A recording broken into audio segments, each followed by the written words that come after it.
The unmistakable kinship with Caucasian. These words, written by Uhlenbeck in 1946, are said to be the first time a linguist seriously considered a significant connection between Proto-Indo-European and the Caucasian language families. As we spoke about in part 1 of this video series, John Colarusso put forward his proto-pontic hypothesis, which attempted to add substance to the proposed connection. However, from the mid-1990s, focus has changed slightly, and linguists like Bomhard and Kortlandt have championed the idea that although not genetically connected, Proto-Indo-European has been, can we say, Caucasianized? Caucasianized, I don't know, I borrowed the word from Bomhard. Let's take a look at the words of these two scholars. Bomhard, 1994. Proto-Indo-European is not to be seen as a Caucasian language, but rather as a Caucasianized form of the Indo-Uralic, more accurately pre-Indo-European, dialect that had spread to the shores of the Black Sea.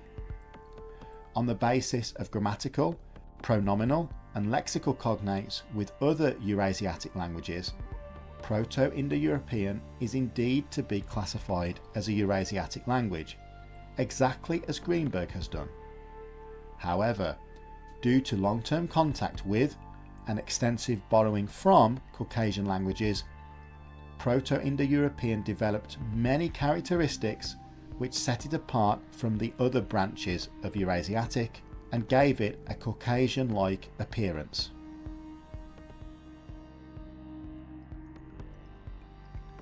And Kortlandt, 2010. Indo-European is a branch of Indo-Uralic, which was radically transformed under the influence of a North Caucasian substratum when its speakers moved from the area north of the Caspian Sea to the area north of the Black Sea. As a result, Indo-European developed a minimal vowel system combined with a large consonant inventory, including glottalized stops, also grammatical gender and adjective agreement, an ergative construction which was lost again but has left its traces in the grammatical system.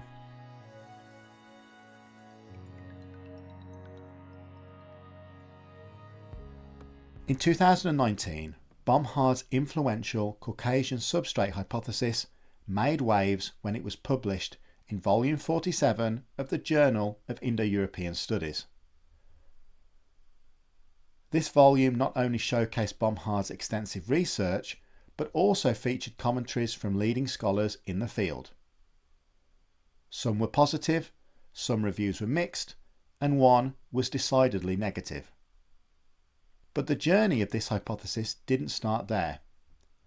Back in 2015, it was presented at the renowned Leiden conference titled The Precursors of Proto-Indo-European. We've spoken about this conference before in my video on the Indo-Uralic hypothesis. This conference, however, is often hailed as one of the most pivotal gatherings of Indo-Europeanists, bringing together some of the greatest minds and attempting to answer that all-important question: what exactly was the precursor to Indo-European? Bomhard was one of approximately 30 academics who presented their ideas at the conference.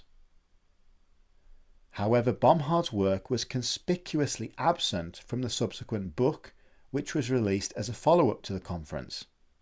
This is despite the Caucasian Substrate Hypothesis being brought up in the book numerous times. And not to mention the fact that Colarusso's work, whom Bomhard took inspiration from, wasn't cited at all. At first glance to me, This seemed like an instance of academic snubbing within the community. However, according to Bomhard via private communication, he was indeed invited to publish his work in the book. The catch was that the paper needed to be condensed to fit 20 pages, the limit set for the book, a fraction of the final published text, which exceeded 120 pages. This text was published, and in 2023 Bomhard published an updated version of the paper. Let's go through an overview of some of the evidence Bomhard provides. In the introduction, Bomhard states some basic premises. I'm going to go through them now because I think that they are perhaps both interesting and useful for those who are, quite new to the study of Proto-Indo-European, both in terms of the language and the people who spoke it. And also for those with a more deeper knowledge, it's important for us to be aware of certain assumptions that the author is making during their analysis. And some of these assumptions are going to be challenged later by reviewers. His first premise is that the most likely homeland of the speakers of the parent language of Proto-Indo-European was located to the north of and between the Black and Caspian Seas. Bomhard's second premise is that Proto-Indo-European had neighbours. The Uralic languages were spoken to the north, Caucasian languages were spoken to the south, Altaic and the Paleo-Siberian languages were spoken to the east, and some unknown languages were spoken to the west. Bomhard also notes that further south, in and around the Fertile Crescent, Semitic languages were spoken. Bomhard's third premise is that by about 3,500 years BCE, Proto-Indo-European had split up into several distinct dialects, with them all moving in different directions. His fourth premise is that the first dialect to separate from the main speech community was Anatolian, followed by the next branch to leave, which was Tocharian. I've actually done a video on the splits of these two languages from Proto-Indo-European. And Bomhard's final premise is actually a kind of overview of Proto-Indo-European as a language. Bomhard notes that it was a highly inflected language. Nouns and adjectives had 3 genders, 3 numbers, and as many as 8 cases, although Bomhard does note that it's doubtful that all of these features were ancient. And also he talks about how it's possible to discern several distinct stages of the development of Proto-Indo-European.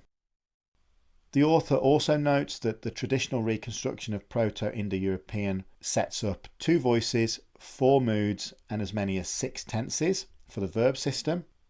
Proto-Indo-European likely has the characteristics of a subject-object-verb-word order, although for sure there was a great deal of flexibility in this basic pattern. Proto-Indo-European also had a nominative-accusative type structure, at least in its later stages of development. And here we have an overview of some of the more noteworthy features of the Northwest Caucasian languages. So those are his basic premises. Bomhard also notes that the standard form of Proto-Indo-European that we often study in handbooks like this is not the earliest form recoverable. He also notes that Proto-Indo-European may have had an ergative alignment system in earlier stages. Bomhard also brings up the attention in the literature that phonology has received, and he notes the glottalic theory where some linguists take the traditional plain voice stops and reinterpret them as glottalics. So Bomhard here is basically giving us a brief state of the art regarding Indo-European studies. But it's crucial to mention that there is obviously a lot of debate still remaining around some of those areas. Phonology and the homeland question being 2 of the more heavily discussed themes. And actually, speaking of phonology and going back to the stop system in Proto-Indo-European and things like glottalic theory, we should remember there are many different debates regarding the stop system. Some say, for example, this traditional reconstruction of the Proto-Indo-European stop system is impossible. Others say that you can find similar systems attested. Then others say that the system attested isn't quite the same. Regarding glottalic theory, you have the ejective versus implosive discussion. Basically, there are many different competing ideas out there, many with merit, all debated. But I've noticed that often in these attempts to link language families to Indo-European, one of the first things to get tinkered with is the consonant inventory. Blevins, in her Proto-Indo-European Euskalian hypothesis, does it to the Proto-Basque inventory, coming up with a system quite different to those who reconstructed Proto-Basque previously. Colarusso does it in his Proto-Pontic with Indo-European, and likewise here, Bomhard has his own version of the inventory. In the text in question, the author then goes on to make the statement that the further we go back in reconstructing the early stages of Indo-European, the more we unearth phonological and morphological traits which link it, albeit weakly, with other languages of northern Eurasia, giving the sole example of pronoun stems to support this comment. And obviously, as I just mentioned, the similarity of phonological traits depends on which Proto-Indo-European consonant inventory you're going with. But back to the point about the link with other languages of northern Eurasia. Now, many linguists would probably say, yeah, Indo-European likely did emerge from some Eurasiatic macro-language family or convergence area. The point is, can we actually demonstrate this relationship? Pronoun stems alone, as evidence, isn't enough. Perhaps Bomhard is expecting the reader to be familiar with his other work on the Nostratic family, or Greenberg's Eurasiatic. I don't know, but either way it would be nice to see justification for some of the claims Bomhard makes here regarding the links with other North Eurasian languages. The author then goes on to state that Indo-European is kind of the black sheep of that Eurasiatic group, as root structures, the nominal case system and complicated verbal structure differentiate Indo-European from the rest of this hypothetical group. Again, without presenting evidence for this statement. Bomhard believes that this difference is likely explained by the migration pattern that early Indo-European speakers took, bringing them to the northeastern shores of the Black Sea. Bomhard believes that during this migration, the pre-Indo-European speakers encountered one or a number of Caucasian language-speaking groups, which in turn left their mark on early Indo-European. Bomhard then goes over Colarusso's Proto-Pontic hypothesis, which we discussed in video 1 of this two-part series, before concluding with a statement that was basically full of praise for Colarusso's work. However, Bomhard states he prefers to see these similarities identified as evidence of a persistent and substantial contact period between Proto-Indo-European and Northwest Caucasian, which in turn led to the development of the unusual characteristics of Proto-Indo-European in comparison to the other languages of North Eurasia. Now again, all this is great, but personally I feel Bomhard would have been better off devoting more of the text to demonstrating his justification for considering the substrate nature of the Caucasian influence on Indo-European rather than a genetic one. He speaks so highly of Colarusso's work and dedicates a number of pages highlighting the outcomes of Colarusso's research and clearly takes inspiration from it. Yet Bomhard does too little to differentiate the substrate hypothesis from Colarusso's Proto-Pontic. In fact, Colarusso himself uses Bomhard's work as just an example of more evidence supporting the Proto-Pontic hypothesis. Colarusso ends his review of Bomhard's work with the simple statement, Pontic was real. Now the bulk and most impressive part of Bomhard's work are the 305 lexical parallels Bomhard presents linking Proto-Indo-European and Northwest Caucasian. It's an impressive body of evidence that includes the correspondences highlighted previously by Colarusso. In a moment I will present a few of the examples alongside the characteristics of the Northwest Caucasian languages as presented by Bomhard. But before we do that, there are two interesting points Bomhard raises right at the end of his introduction. Bomhard notes that Winfried P. Lehrman, in his 2002 book Pre-Indo-European, identifies 3 case endings which are remnants of ancient grammar.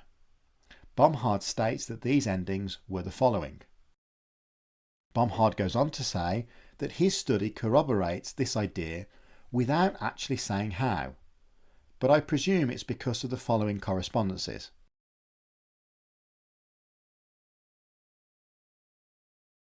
Bomhard also notes a 2016 study by Chirikpa which suggests that Proto-Northwest Caucasian evolved as a distinct separate branch out of Proto-North Caucasian. Bomhard believes contact-induced language change is the reason behind the specific development of the Northwestern branch compared to others. Of course, with that contact language in question being Indo-European. So possibly here these authors are suggesting a two-way influence, with Northwest Caucasian Caucasizing Indo-European and Indo-European Indo-Europeanizing Northwest Caucasian, if that makes sense. But okay, let's take a look at some of these correspondences found in Bomhard's work.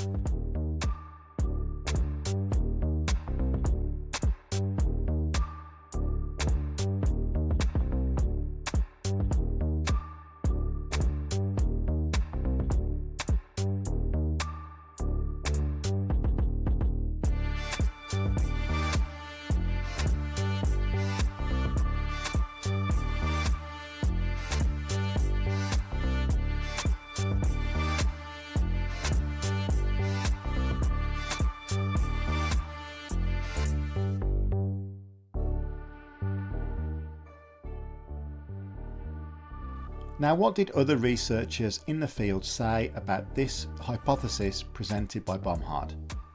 Well, as I mentioned earlier, reviews were mixed, but I'd like to focus on 2 that bring up some pertinent points, and actually Bomhard's subsequent reaction to said points. I really enjoy such dialogue and discussion between linguists, and seeing how researchers defend their ideas or modify them based on feedback, or even sometimes subsequently disavow previous ideas completely. Following this discourse between academics can give you a deeper insight into their thought process, and obviously we get to watch ideas mature and become more refined. But anyways, Joanna Nichols reviews Bomhard's work. Actually, she does it twice in the same volume. She makes a number of observations, but one of note is that according to her calculations, Bomhard's number of lexical matches between Proto-Indo-European and Proto-Northwest Caucasian don't meet her criteria as evidence for language contact. Here you can see her working out, and it's based on work she's done previously on other language families. Bomhard's response, however, was appropriate. He notes, for example, the relatively small number of Native American words, potato, kayak and tobacco being examples, in North American English. Yet no one doubts that they are loans, which is true, but Bomhard is arguing for a degree of influence from the Caucasian languages intense enough to fundamentally change its Eurasiatic nature. And I believe Nichols' argument is that we would expect a greater number of correspondences to support the historical and linguistic connection that Bomhard is proposing. Another point that Nichols raises concerns the geography of these early Indo-European speakers and their neighbours. Nichols notes that there's no reason to believe that the North Caucasian languages were once spoken as far north as Bomhard proposes. Nichols also states that linguistic diversity was greater in ancient times than it is today, and that an unknown, unknowable and unattested language likely occupied the southern boundary of the Western Steppe. Perhaps this language formed an area of linguistic convergence with the Caucasian languages. And it is this intermediary language that Bomhard and others are detecting in their substrate hypothesis. Anthony brings his experience in archaeology and genetics to the table when reviewing Bomhard's hypothesis. He remains cautious, but he does state that it's possible that early pre-Yamnaya steppe peoples may have been bilingual in Mycop language, meaning the language spoken by the Mycop archaeological culture in the Western Caucasus. And when we say peoples, it was probably just the elites. However, this Mycop language was possibly a flavour of Northwest Caucasian. Anthony also states that there is genetic and archaeological evidence to support two contact periods between Proto-Indo-European and the Northwest Caucasian languages. The first phase, which may account for some of the fundamental morphological and phonological features identified by Bomhard, could have taken place in the 5th millennium BC.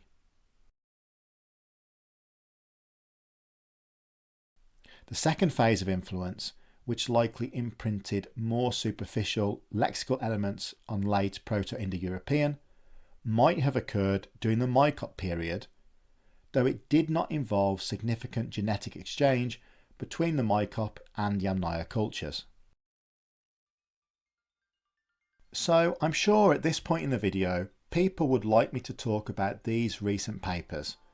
They're actually in preprint at the time of making this video, and how they relate to both proto-pontic and the Caucasian Substrate Hypothesis. However, as I'm not a geneticist, I won't be able to give any detailed feedback. And actually I'm waiting at the moment, like many other people, on the commentary of other researchers in the field before making more concrete judgments. But obviously these researchers are quite illustrious names, so yeah, we have to take it seriously.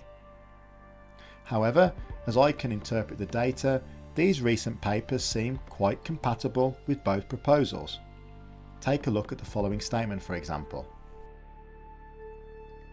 Based on this alone, it seems the speakers of Indo-Anatolian or Indo-European, depending on your choice of terminology, are at least in the right location for the proposed language influence exchange to take place. Of course, marrying up genetic and linguistic research can be a difficult task, and it'll be interesting, as always, to see what future research reveals. I'll leave other, more knowledgeable people in the comments to continue the discussion on this. Now moving on, so what about Kortlandt? What are his perspectives on the Caucasian Substrate Hypothesis? Well, I'll be honest from the beginning, it's a little bit underwhelming in my opinion, because he writes about the hypothesis but doesn't really add anything to it, nor does he provide much evidence to support it. But let's begin by taking a look at his 2010 work. Here Kortlandt states his belief in a Northwest Caucasian substrate in Indo-European. But as I said, he doesn't provide any deeper analysis other than going over the insights of Uhlenbeck a number of years prior.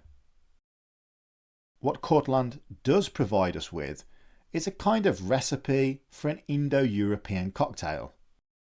I actually stole this idea from Anthony, but let's take a look at what an Indo-European cocktail looks like according to Kortlandt. Kortlandt states that Indo-European maintain the following from Indo-Uralic due to inheritance: pronouns, case endings, verbal endings, participles, and derivational suffixes. So this collection right here is our spirit, the whiskey of our cocktail, so to speak. Now, what should we add to whiskey? Well, really, we should add nothing and drink it neat, but for the sake of this comparison, we're going to be adding vermouth. Now, what is vermouth in our Indo-European cocktail? Well, that comes from Northwest Caucasian and consists of a large consonant system combined with a simple vowel system, grammatical gender and adjective agreement, with a splash of ergative construction. And here we go. We have our Indo-European cocktail, a mixture of certain things from Indo-Uralic due to inheritance, combined with certain bits and pieces from Northwest Caucasian, gained from a shared areal zone. But let's take a look at some of those ingredients again. If we take a look at the ergative construction statement, it's true that many researchers believe that Indo-European had some form of ergative construction. Now, according to the following reconstruction of Proto-Uralic, Proto-Uralic had a nominative-accusative alignment system, whereas the Caucasian languages as a whole have an ergative alignment. Grammatical gender is absent from the Uralic languages, but is a relatively common feature in Caucasian languages, although it is actually absent in some, but importantly, it's considered to have been present in Proto-Northwest Caucasian. So there does seem to be some justification behind the idea of Proto-Indo-European being a Caucasized form of Indo-Uralic. Now, so far we've covered the output of two key proponents of the Caucasian Substrate Hypothesis. Bomhard's work is extensive and continuously developing, yet perhaps is a little hard on the reader as often sources are missing, requiring either blind faith or a lot of extra legwork to meaningfully process Bomhard's proposals. Kortlandt, as we have seen, demonstrates his support for a Caucasian substrate or adstrate without actually providing new evidence, or much new evidence. There is, however, another author who reanalysed the evidence for early contacts between Proto-Indo-European and Caucasian, and the result is an impressive yet almost criminally unrecognised work.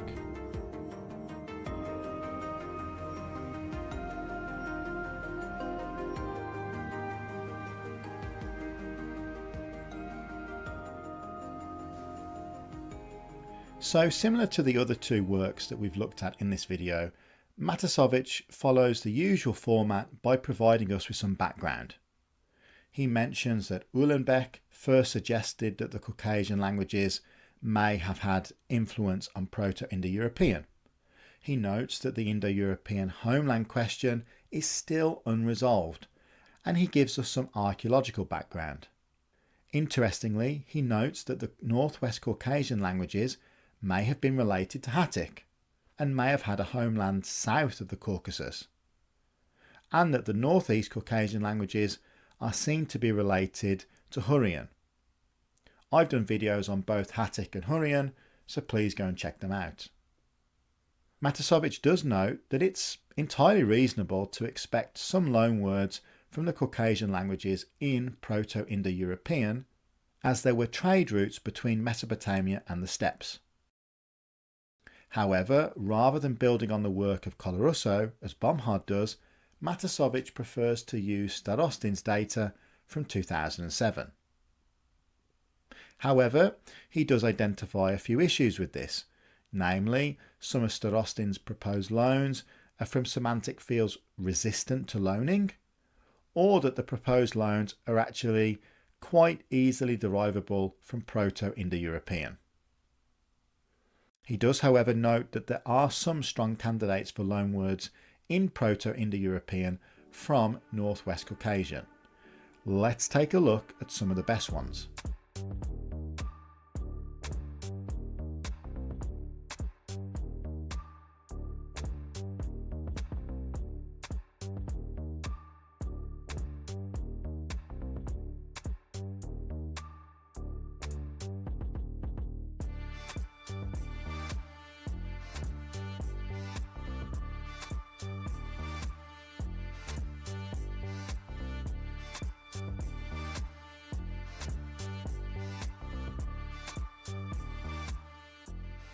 Further, in the analysis by Matasović, he states that when searching for the shared areal typological features of the two language families, Matasović is only going to consider features shared between Indo-European and the languages of the Caucasus, but not with the wider languages of North and Northeastern Eurasia. So that means, for example, we're going to completely disregard the accusative M, which we see all across Eurasia, and isn't necessarily useful for justifying a relationship between two language families. The following table presents a summary of the correspondences identified by Matasović.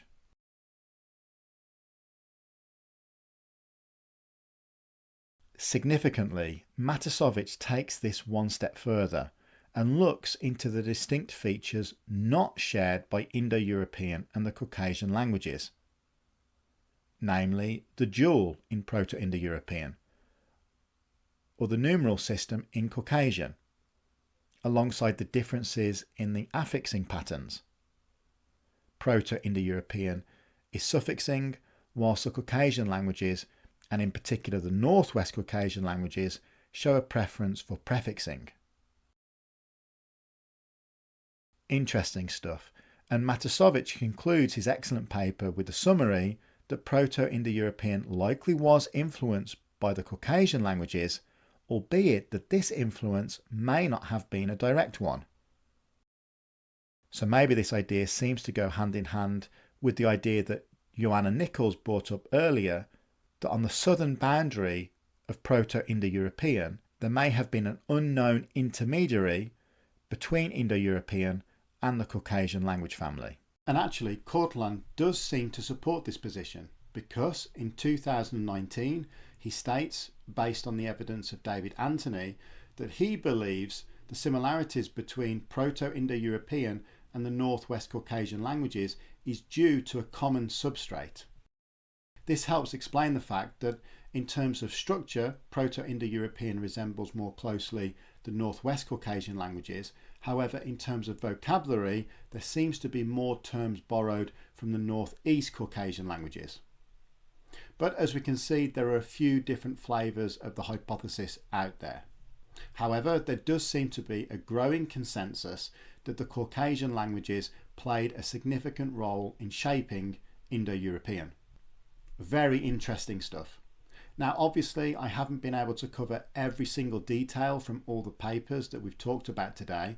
So as always, I do recommend checking out the original source material yourselves, because there is some really interesting stuff in there. But I guess most important now is to ask the question, what do you think of the hypothesis? Are you a fan, or is it just more hot air from the linguistic community? Anyways, if you enjoyed this video, please do me the greatest of honour by giving it a like, subscribing if you haven't already done so, and sharing this video with anybody you think might be interested in this type of content. As always, you've been fantastic. I've been Learn Hittite. I'll be back very soon, hopefully with another interesting video. Goodbye for now.